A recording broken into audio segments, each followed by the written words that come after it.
Hey everyone, it's Love Fine Arts, and I just wanted to do a mini review of the Cyberbot Mini, which I purchased about 2 months ago, and it just arrived. It actually took over 2 months to arrive here in Florida from China, and it was originally supposed to arrive in 7 to 10 days. That's what the company told me.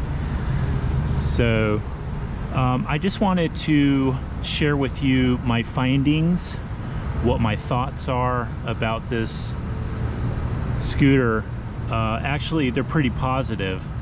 But first things first, it's the Cyberbot Mini, and I paid $999 for it with a coupon.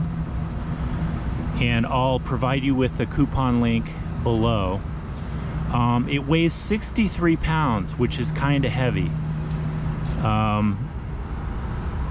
But amazingly, I was able to get into the car without any trouble whatsoever. So it is portable. It's got 1,000 watts of power, dual motor, 500 watts in the front, 500 in the rear. It's got dual disc brakes and dual suspension. And I want to comment on the brakes and the suspension. The brakes are good. They seem fine. They're just regular non-hydraulic brakes is my understanding. I believe that the brakes also have a regen capability, so they capture some of the electricity used. You'll see that the disc brake in the rear and the disc brake in the front are on different sides. So that looks kind of funky, but not a big deal. It's 48 volt, 18 amp hour.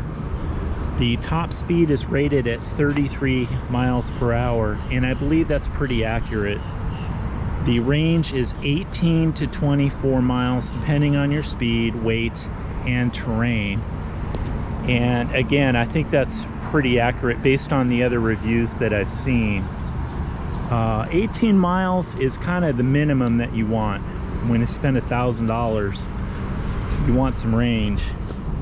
But 18 to 24, and again, it depends on how much you weigh, depends on the terrain, depends on the weather.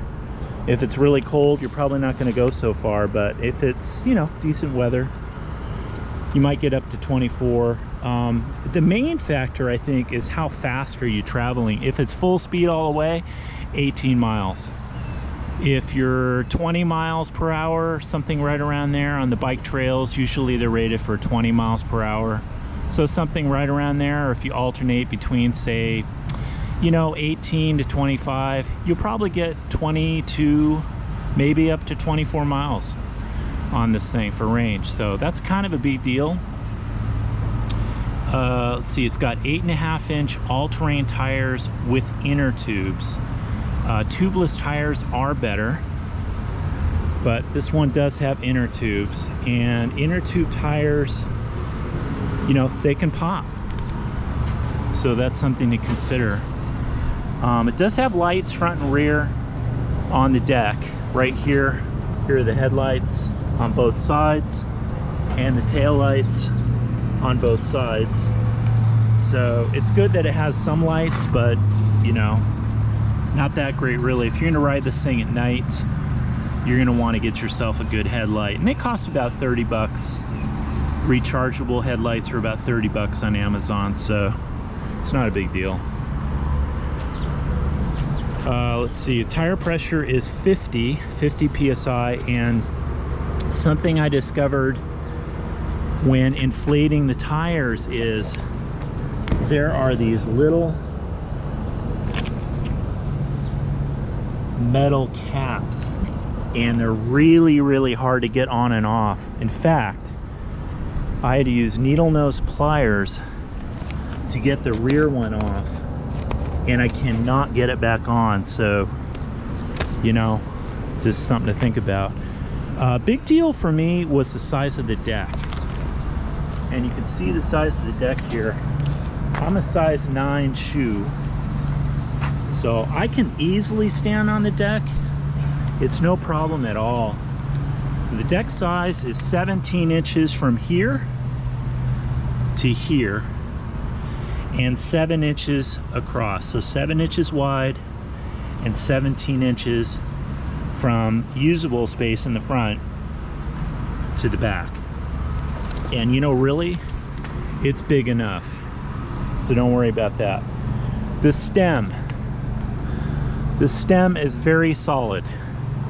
It's basically two pieces. Got this piece here, here's the stem. So the stem is really one piece, but it attaches right here with this hinge, and it's solid as a rock. And that's a big deal. I bought the eMove Cruiser.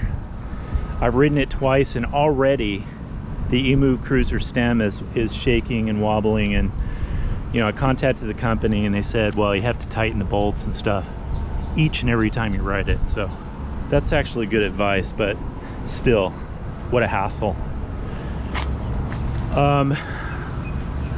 The scooter comes with these black caps that cover all the nuts, and I immediately removed those because they're on there. They're not really stuck on real well. They're gonna fall off when you ride it. So I just took them off and put them away. Let's see. Well, let me talk about the ride on this thing. The ride on this thing is excellent. I rode it around the neighborhood, and I'm gonna go for a ride today. I'm here in, if you're curious, I'm in Lake Monroe in Sanford, Florida, Central Florida, about halfway between Orlando and Daytona Beach. I'm on this cool looking bridge, and we're gonna go for a ride on the bike trail. So if you want to watch that video, link below, and I'm gonna post that on my other channel, so that should be fun. The suspension is great. It's deep. You've got spring suspension on the rear and spring suspension on the front. It just feels great going over bumps. Really impressed with the suspension. So the ride, the suspension is great. The dual disc brakes work fine. As I said, I don't believe they're hydraulic. They're just regular disc brakes, but they seem to stop the thing just great. Oh, this is really kind of a big deal. I started riding these electric vehicles, I don't know, just over a year ago. I have now 2 electric bikes, and this is my 3rd scooter. And I just want to comment that other reviewers have said this thing is kind of loud.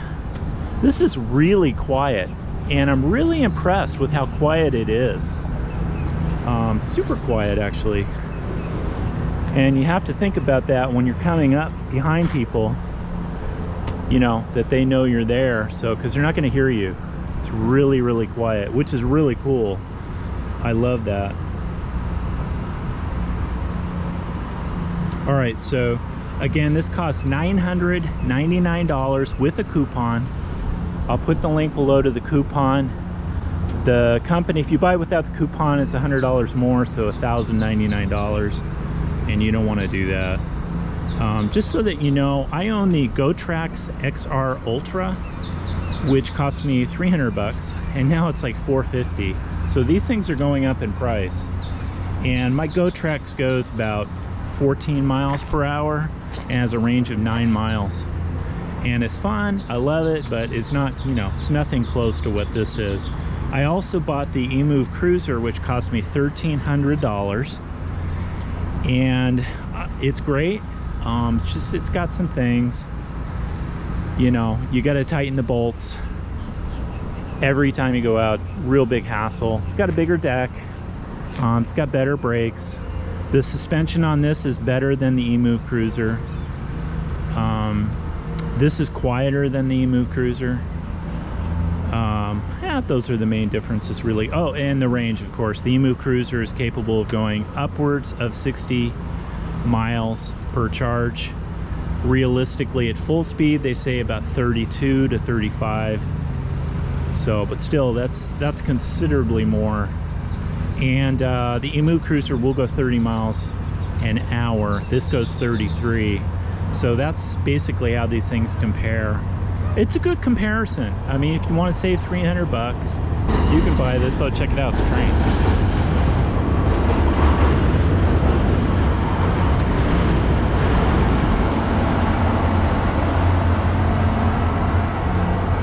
I love trains. Trains are cool. Anyway, so that's about it. We're gonna go for a ride. I'll put that link below in my other channel, and for my other channel, the link to the other channel, which is Orlando Streets, and check that out, and we'll see you over there. Talk to you later. Bye-bye.